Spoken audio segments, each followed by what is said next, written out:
እንኳን በደህና መጣችሁ። ዛሬ የምንገባበት ጥልቅ ውይይት ሁላችንም በምናውቀው ቃል ላይ ነው፣ መሲህ በሚለው። ያው ቃሉን ሁሌም እንሰማዋለን፣ ግን እስኪ ትንሽ እንፈትሸው። መሲህ የሚለው ቃሉ እኮ መነሻው ከዕብራይስጥ ነው፣ ማሻ ከሚለው። አዎ፣ በግሪክ ደግሞ ክርስቶስ ይሉታል። ሁለቱም ግን አንድ ትርጉም ነው አላቸው፣ የተቀባ ማለት ነው። እና እዚህ ጋር ነው ጥያቄው ጀምረው። የተቀባ በዘይት መቀባት ያው በጥንት ጊዜ ትልቅ ትርጉም ነበረው። በጣም ትልቅ። ለማን ነበር የሚሰጠው?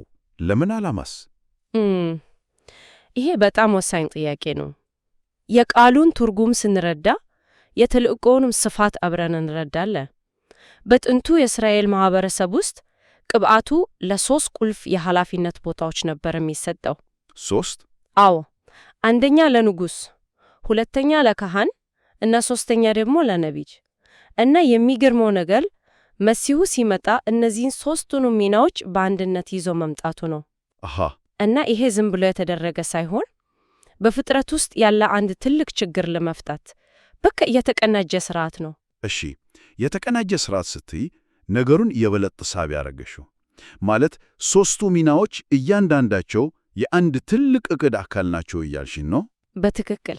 ልክ እንደ አንድ ውስብስብ ማሽን እያንዳንዱ ክፍል የራሱ ሥራ እንዳለው። ቢዲዩቅ። ችግሩ ደግሞ ኃጢአት ነው። እነዚህ ሶስት ሚናዎች ኃጢአት የሚባለውን ችግር ከሶስት አቅጣጫ ከውቅ ሙሉ በሙሉ የሚያጠፉበት ዘዴ ናቸው። ከሶስት አቅጣጫ? አዎ። ነቢዩ ችግሩን ይመረምራል፣ ይገልጠዋል። ካህኑ ለችግሩ መፍትሄ ያቀርባል። ንጉሡ ደግሞ ችግሩ ዳግም እንዳይመለስ አርጎ ዘላቂ ሰላም ያሰፍናል። አንድም ክፍተት አይተውም። ገባኝ። እናም የመሲሁ መምጣት ዋና ዓላማ ከፍጥረት ዓለም ኃጢአትን ስር ነቀል በሆነ መንገድ መመንገል ነው። በጣም ጥሩ። እስኪ ይህንን ስርዓት ክፍል በክፍል እንየው። በነቢይነት ሚናውን ጀምር። እሺ። እኔ እንደተረዳሁት የነቢዩ ዋናው ሥራ ችግሩ ይሄኑ ብሎ በግልጽ ማሳየት ነው። ልክ እንደ ዶክተር የምርመራ ውጤት ማለት ነው። በጣም ጥሩ አገላለጥ ነው። ልክ እንደዛ ነው። ብርሃን ሲልም በጨለማ ተደብቆ የነበረውን በሽታ በኤክስሬይ እንደማጋለጥ ማለት ነው። በፍጹም በሽታው ሳይታወቅ መድኃኒት ሊሰጥ አይችልም አይደል? ኢየሱስ እኔ የዓለም ብርሃን ነኝ ሲል እያላለው እኔ የእውነት መለኪያ ነኝ ነው።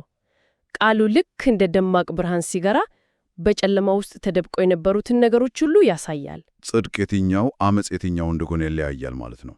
አዎ። ስለዚህ የነቢይነት ሚናው የመጀመሪያውና ወሳኙ እርምጃ ነው። ችግሩን በትክክል መለየትና ስሙን ጠርቶ ማጋለጥ። እሺ፣ ችግሩ ታወቀ፣ ተመረመረ፣ በብርሃን ወጣ። ቀጣዩ እርምጃ ምንድን ነው? የምርመራ ውጤት ብቻውን አያድንም፣ መድኃኒት ያስፈልጋል። አዎ፣ እዚህ ላይ ነው የሊቀ ካህናት ሚናው የሚገባው ማለት ነው። ልክ እዚህ ላይ ነው ነገሩ ወደ ልቡ የሚገባው። ያው የካህን ሥራ በሕዝቡና በእግዚአብሔር መካከል መቆም ነው። በብሉይ ኪዳን ካህናት የሕዝቡን ኃጢአት ለማስተስረይ የእንስሳትን ደም መሥዋዕት አድርገው ያቀርቡ ነበር። ግን ያ በየዓመቱ ይደገም ነበር አይደል? ጊዜያዊ ነበር። በትክክል ጊዜያዊ መፍትሄ ነበር። የመሲሁ የሊቀ ካህንነት ሚና ግን ፈጽሞ የተለየ ነው። በምን ይለያያል? በሁለት ዋና ዋና ነገሮች። አንደኛ በመሥዋዕቱ አይነት፣ በፍየሎችና በጥጆች ደም አይደለም፣ ነገር ግን በገዛ ደሙ የዘላለምን ቤዛነት አገኝቶ አንድ ጊዜ ፈጽሞ ወደ ቅድስት ገባ ይላል። መሥዋዕቱ ራሱ ነበር። አዎ፣ ይህም ማለት ለኃጢአት የቀረበው መፍትሄ ጊዜያዊ ሳይሆን ዘላለማዊና ፍጹም ነው ማለት ነው። አንድ ጊዜ ፈጽሞ። ይህ ማለት የክህነት ሥራው በመስቀል ላይ አብቅቷል ማለት ነው። እዚህ ላይ ነው ሁለተኛው ልዩነት የሚመጣው። ሥራው አላበቃም፣ ይልቅንም ወደ ሌላ ደረጃ ተሸጋግሯል። አሁንም አማኞችን ወክሎ በእውነተኛው ሰማያዊ መቅደስ ውስጥ እንደሚያማልድ ተጽፏል። ልክ እንደ ጠበቃ ማለት ነው። በዲዮቅ። ስለዚህ ሊቀ ካህኑ ለኃጢአት ስርየት መሥዋዕት ማቅረብ ብቻ ሳይሆን አማኞችን ወክሎ በአብ ፊት ዘወርት ይቆማል። ስለዚህ መድኃኒቱ አንድ ጊዜ ተሰጥቷል፣ እንክብካቤው ግን ቀጣይ ነው። አዎ። ምርመራ ነቢይ፣ መድኃኒትና ቀጣይ እንክብካቤ ሊቀ ካህን። ስዕሉ እየጠራ ነው። አሁን ወደ ሦስተኛው ሚና እንምጣ፣ ንጉሥነት። እሺ። ብዙ ሰው ንጉሥ ሲባል እንደ ዳዊት ያለ ሰይፍ የታቀጠ ዙፋን ላይ የተቀመጠ ምድራዊ ገዢ ነው ይመስለዋል። ግን ኢየሱስ ራሱ መንግሥቴ እዚህ ዓለም አይደለችም ብሏል። ይህንን እንዴት ነው ምናየው? እውነት ነው። በዘመኑም የጠበቁት ፖለቲካዊ ንጉሥ ነበር።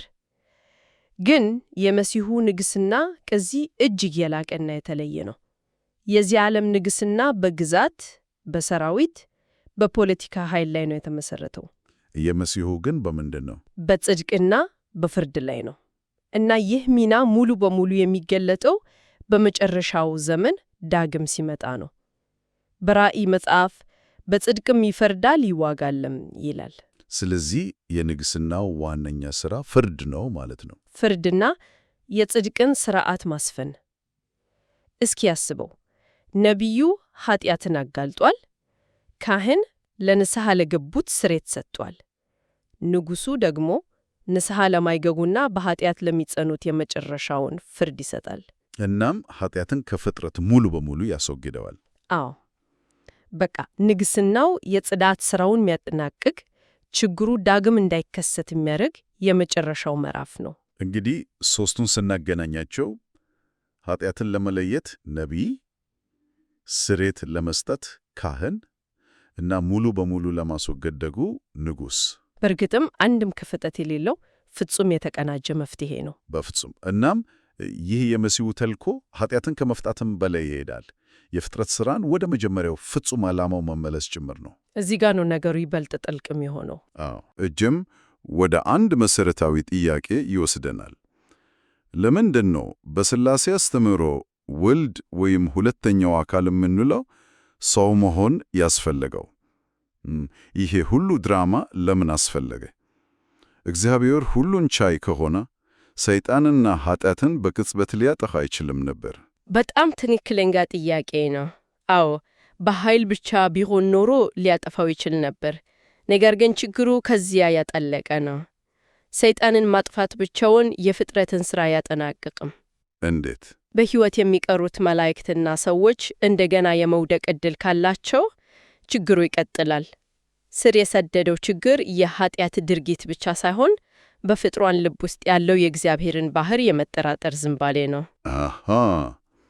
ስለዚህ የመጨረሻው ዓላማ የኃጢአትን ድርጊት ማስወገድ ብቻ ሳይሆን የኃጢአት የመሥራት ዕድልን ጭምር ማስወገድ ነው እያልን ነው። ደጁግ። ይህ እንዴት ሊሆን ይችላል? የፍጡራንን የፍቃድ ነጻነት ሳይጠሱ? እዚህ ላይ ነው የዕቅዱ ብልሃነት የሚታየው። የፍጡራን የፍቃድ ነጻነት የሚከበረውና የሚጠናቀቀው በኃይል ወይም በፍርሃት ሳይሆን በፍቅር ነው። ፍጹም ፍቅር ፍርሃትን አውጥቶ ይጥላል እንደሚለው ማለት ነው። ልክ አንድን ሰው በጠመንጃ አስገድደህ እንዲታዘዝህ ማድረግ ትችላለህ፣ ግን እንዲውድህ ማስገደድ አትችልም። እውነተኛና ዘላቂ ታዛዥነት የሚመነጨው ከፍቅርና ከማድነቅ ነው። ስለዚህ እግዚአብሔር የፈለገው በፍርሃት የሚታዘዙት ሮቦቶችን ሳይሆን በፍቅር የሚታዘዙት ቤተሰብን ነው ማለት ነው። በትክክል። ፍጡራን የእግዚአብሔርን ፍቅርና ፍትህ ፍጹም በሆነ መንገድ ሲረዱ በእርሱ ላይ ያላቸው ጥርጣሬ ይጠፋል። ጥርጣሬ ከሌለ ደግሞ በፍጹም ልብ መውደድ ይቻላል። እውነተኛ ፍቅር ደግሞ ወደ ኃጢአት አይመራም። ገባኝ። ስለዚህ ሁለተኛው አካል ሰው የሆነበት ዋና ምክንያት ማይታየውን የእግዚአብሔርን የፍቅርና የፍትህ ባህሪ በሚታይ በሚዳሰስ በተጨባጭ መንገድ ለፍጡራን ለማሳየት ነው። እናም መስቀሉ የዚህ ማረጋገጫ ቁንጮ ነው ማለት ነው። አዎ፣ ከዚህ በላይ ማረጋገጫ የለም። ገና ኃጢአተኞች ሳለን ክርስቶስ ስለኛ ሞቷልና የእግዚአብሔር ለኛ ያለውን የራሱን ፍቅር ያስረዳል ይላል። እውነት ነው። በተጨማሪም ሰይጣን ሲከራከር የነበረው የእግዚአብሔር ትእዛዛት ከባድ ናቸው፣ በፍጡራን ሊጠበቁ አይችሉም በሚል ነው። ነገር ግን የመጨረሻው አዳም ኢየሱስ ትእዛዛቱን እስከ ሞት ድረስ በመጠበቅ የሰይጣንን ክስ ሐሰት መሆኑን በተግባር አጋለጠ። ፍቅር የሚቻል መሆኑን አሳየ። አዎ፣ ይህ ማለት እኮ ከፍርሃት ላይ ከተመሰረተ ግንኙነት ወደ ፍቅር ላይ ወደ ተመሰረተ ግንኙነት የተደረገ ትልቅ ሽግግር ነው። በጣም። ይህም በብሉይና በአዲስ ኪዳን መካከል ያለውን ልዩነት ፍንቱ አድርጎ ያሳያል አለ። አዎ፣ እስኪ በአይነ ህሊናችን እንሳለው። በብሉይ ኪዳን በሲናይ ተራራ እግዚአብሔር ሕጉን ሲሰጥ የነበረውን ሁኔታ አስበው። እሳት፣ ጨለማ፣ አውሎ ነፋስ፣ የመለከት ድምፅ። ልክ ሕዝቡም በፍርሃት ተውጦ ድምፁን መስማት ስላልቻለ ሙሴ በመካከላቸው እንዲያማልድ ለምኗል። ግንኙነቱ በርቀት በፍርሃት የተሞላ ነበር። ሕጉ ራሱም በድንጋይ ጽላቶች ላይ ተጽፎ ነው የተሰጠው፣ ግላዊ ያልሆነ ውጫዊ ነገር። አዎ፣ በአዲስ ኪዳን ግን ይህ ሁሉ ተለውጧል። እግዚአብሔር በልጁ በዚህ ዘመን መጨረሻ ለእኛ ተናገረን ይላል። እግዚአብሔር ራሱ በቀጥታ ያለ መካከለኛ እንደ ሰው ሆኖ በመካከላችን ተገኘ። እናም ሕጉ ከድንጋይ ጽላት ወደ ልብ ሰሌዳ ተሸጋገረ። ልክ ነው። በሥጋ በሆነ በልብ ጽላት የተጻፈ የክርስቶስ መልእክት ይላል። ይህ ትልቅ ለውጥ ነው። በጣም ትልቅ። የዚህ ለውጥ ፋይዳው ይሄ ነው። እግዚአብሔር ራሱ ሰው ሆኖ በመምጣቱ ፍጡራን ያለ ፍርሃት ወደ እርሱ እንዲቀርቡ አደረገ። በኃይል ሳይሆን በፍቅር ቀረባቸው። ዮሐንስ በዓይኖቻችንም ያየነውን እጆቻችንም የዳሰሱትን ይላል። አዎ፣ እግዚአብሔርን ማየት፣ መስማት፣ መዳሰስ፣ ይህ ቀጥተኛና ግላዊ ግንኙነት ፍጡራን የእግዚአብሔርን እውነተኛ ምንነት እንዲረዱ እና በምላሹም በሙሉ ልባቸው እንዲወዱት ያደርጋቸዋል። እንዳልነው ፍጹም ፍቅር ደግሞ ከኃጢአት ያርቃል። እሺ፣ ይህ በጣም ግልጽ ነው። ግን አንድ ጥያቄ አለኝ። እሺ፣ ይህ መሲሕ እነዚህን ሁሉ የንጉሥና የካህን ሚናዎች የመወጣት ሥልጣኑ ከየት መጣ? ያው በመጽሐፍ ቅዱስ ንጉሥ ከይሁዳ ነገድ ከዳዊት ዘር፣ ካህን ደግሞ ከሌዊ ነገድ መሆን አለበት ይላል። አዎ፣ ሁለቱ ተለያዩ መስመሮች ናቸው። ኢየሱስ ግን ሁለቱንም በአንድ ላይ እንዴት ሊይዝ ቻለ?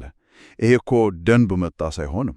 ይሄ በጣም ወሳኝና የጠለቀ ጥያቄ ነው። መልሱም የመሲሑ ሥልጣን ምንጩ ምድራዊ የዘር ሐረግ አለመሆኑ ላይ ነው። ከዳዊት ወይም ከሌዊ በላይ ነው ማለት ነው። አዎ፣ ሥልጣኑ ከዛ ገደብ ደናይ ነው። በዕብራውያን አንተ እንደ መልከጼዴቅ ሥርዓት ለዘላለም ካህን ነህ የሚል ጥቅስ አለ። ይህ ነው የሥልጣኑ ቁልፍ። መልከጼዴቅ፣ ይህ ስም በዘፍጥረት ላይ ብቅ ይልና ይጠፋል።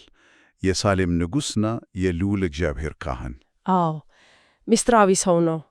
የዘር ሐረጉ የትውልዱ መጀመሪያና መጨረሻ አይታወቅም። ጠቀሜታው ምንድን ነው? ምሳሌያዊ ጠቀሜታው ይሄ ነው። እርሱ ንጉሥም ካህንም ነበር፣ ሁለቱንም በአንድ ላይ የያዘ። ይህም ሥጋ ከመልበሱ በፊት የነበረውን ሁለተኛውን አካልን ያመለክታል። ስለዚህ መሲሑ ሥልጣኑን የሚቀበለው ከዚህ ምድራዊ ካልሆነ ዘላለማዊ ከሆነው ከሌዊ ሥርዓት በፊት የነበረው ሥርዓት ነው። ስለዚህ ክህነቱና ንግሥትናው ማይለወጥና ዘላለማዊ ነው ማለት ነው። በትክክል። ከዚህ ጋር ተያይዞ የበኩርነት መብትን እናያለን። ይህ እንዴት ነው የሚገናኘው? ያው በጥንቱ ባህል የበኩር ልጅ ልዩ መብት ነበረው። የአባቱን ርስት ይወርሳል፣ የቤተሰቡ መሪ ይሆናል። መሲሁም የበኩርነት መብትን ከአብ ይወርሳል። ርስቱ ግን ምድራዊ መንግሥት ብቻ አይደለም። በፍጹም ከዚያ እጅግ የላቀ ነው። መላውን የፍጥረት ዓለም የመግዛት የመፍረድና የባለቤትነት መብትን ያጠቃልላል። ይህ ማለት የሥልጣኑ ሁሉ ምንጭ ነው ማለት ነው። አዎ፣ የስሙን መውረስ የሚለው ሐሳብ ቁልፍ ነው። ያ ስም ኢየሱስ ማለት የመላው ፍጥረት ባለቤትነት፣ ሥልጣንና ርስት ቁልፍ ነው ማለት ነው። ከሁሉ ስም በላይ ሆነን ስም ሰጠው ሲል የመላው ፍጥረትን ማስተር ቁልፍ ሰጠው እያለ ነው ማለት ነው። ልክ እንደዛ ነው። ስሙን መውረስ ማለት ሥልጣኑንና ርስቱን በሙሉ መውረስ ማለት ነው።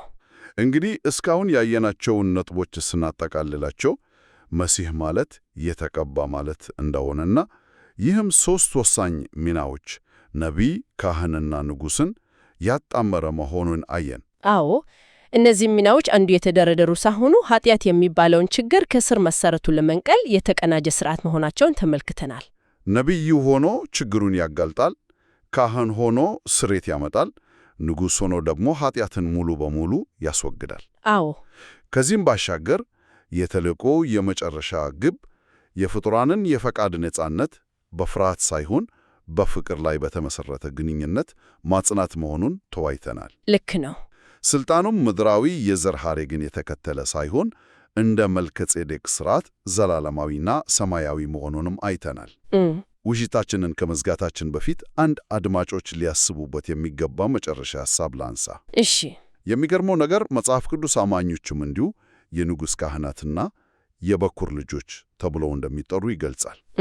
መሲሁ የበኩር ልጁን መብት በመውረስ መላውን ፍጥረት እንደወረሰ ሁሉ በእርሱ የሚያምኑትም ከእርሱ ጋር ርስት እንደሚቀበሉ ይናገራል። ይህ በጣም ትልቅ ሐሳብ ነው። ከችግር መዳን ብቻ ሳይሆን ወደ አዲስ ማንነትና ኃላፊነት መሸጋገር ማለት ነው። በትክክል። ስለዚህ ለማሰቢያ የሚሆን ጥያቄ ይዤ ልጨርስ። ይህ የንጉሥ ካህን መሆን እና ርስት የመቀበል ጽንሰ ሐሳብ በዕለት ተዕለት ሕይወት ውስጥ ምን አይነት ትርጉምና ኃላፊነት ሊኖረው ይችላል? አንድ አማኝ የመሲሁን የነቢይነት፣ የክህነት እና የንግሥና ባሕርያት በራሱ ሕይወት በተግባር እንዴት ሊያንጸባርቅ ይችላል? ይህንን ያሰብን የዛሬውን ውይይት እናጠቃልላለን።